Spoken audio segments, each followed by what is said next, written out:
good, better, best. Never let them rest till good becomes better and better become best. So hello students, और आज मैं आप लोगों को मिलवाने वाला हूँ जलधि जोशी से, और जलधि जोशी की जर्नी आप लोगों के साथ डिस्कस करूंगा। और काफ़ी स्टूडेंट्स ऑलरेडी इनको जान चुके हैं, तो वो अपने मुंह से ही अपने बारे में बताएं तो ज़्यादा बेटर है। So I would like to welcome Jaladhi Joshi.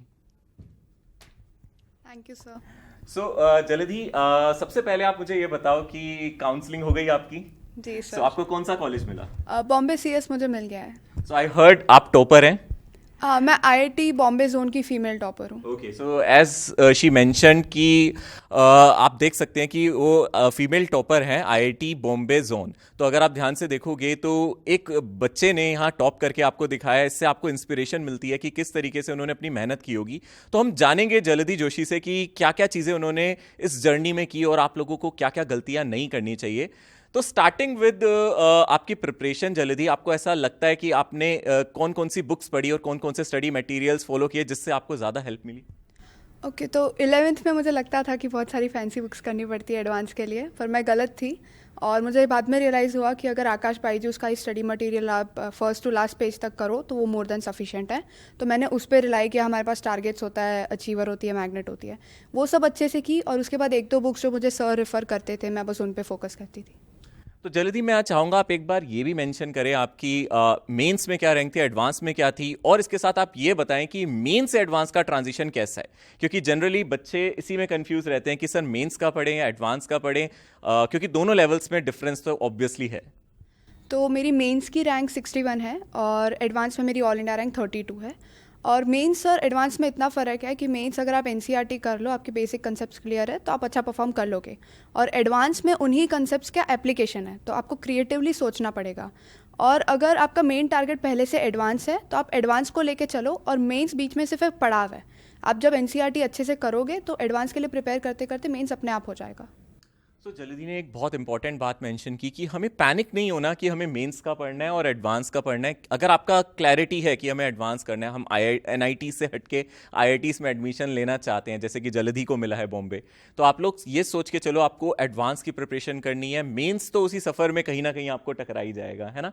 सो और भी कुछ चीज़ें रही होंगी जल्दी, जैसे कि बहुत बार ऐसा होता है कि हमारी प्रिपरेशन उस लेवल तक नहीं हो पाती। बहुत सारे मॉक टेस्ट में हमें जितने एक्सपेक्टेड स्कोर होता है वो हमें मिलता नहीं है। तो उस टाइम पे आप अपने आप को कैसे काम डाउन करते थे? तो जब स्कोर कम आता था तो वो एक मोटिवेशन का ही सोर्स है कि मार्क्स क्यों नहीं आ रहे हैं, तो अगली बार मैं बहुत मेहनत करूँगी कि दोबारा ऐसे ख़राब मार्क्स ना आए।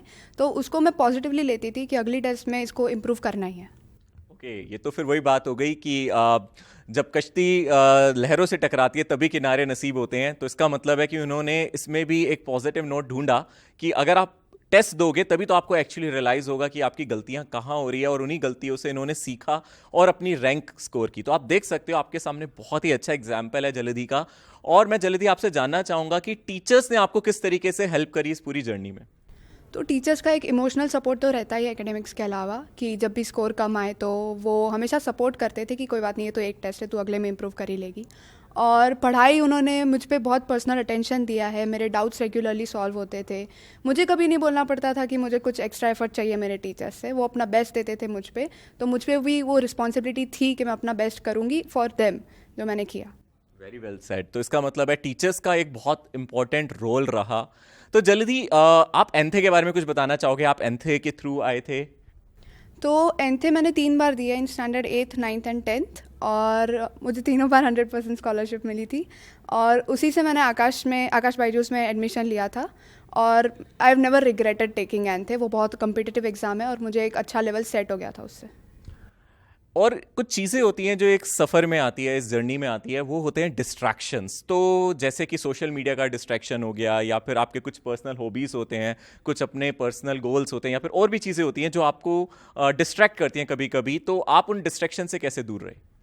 डिस्ट्रैक्शन से दूर रहने के लिए मैं बस काम बढ़ा देती थी अपना, कि अभी एक हफ्ते में टेस्ट आ रहा है तो कैसे आप डिस्ट्रैक्ट हो सकते हो, you can't afford to get distracted. तो जब भी काम बढ़ता था तो मैं ज़्यादा फोकस्ड हो जाती थी। और वैसे भी मैं डिस्ट्रैक्शंस दूर ही रखे इन 2 सालों में, तो वो टैकल करना ईजी था। सो आई थिंक उन्होंने एक शॉर्ट टर्म गोल्स बनाए जैसा कि वो चाहती हैं कि इसकी वजह से उनको ऐसा लगता था कि अभी जो जर्नी है वो भी छोटा सा कोई गोल है, पहले मैं उसको अचीव कर लूँ ताकि मैं फोकस्ड रहूँ और कहीं भी डिस्ट्रैक्शन मुझे ना मिले। सो बहुत अच्छा सफ़र रहा जल्दी का, हम देख सकते हैं हमने काफ़ी कुछ सीखा जल्दी से उनकी सफ़र में, इस जर्नी में। बट मैं अब लास्ट में आपसे चाहता हूँ आप बच्चों को एक बार हैप्पी दीपावली विश करें। Okay, so I wish you and your family a very happy Diwali. Best of luck. Happy Deepawali everyone. Thank you जल्दी।